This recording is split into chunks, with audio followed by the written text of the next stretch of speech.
Hey, I was just getting ready to make a smoothie and I figured I would share with you some of the features of this Ninja portable blender. Let me show you what it comes with and how well it works. So it comes with the blender base. You get 2 cups. You get 2 lids here, sipping lids. They have a little closing on the top. And you get the chopping blade as well.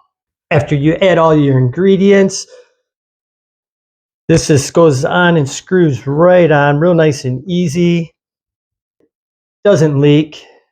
You're going to notice that it has these 4 little pieces that stick out like that. You're going to see that it has 4 slots too. You simply just put that right over top of that and simply push down.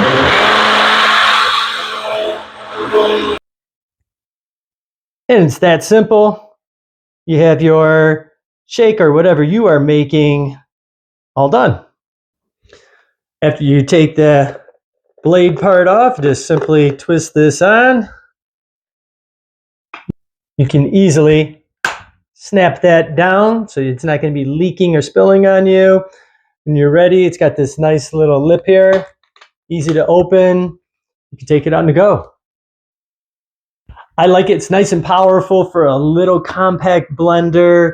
It really gets the job done easily. What more could you ask for?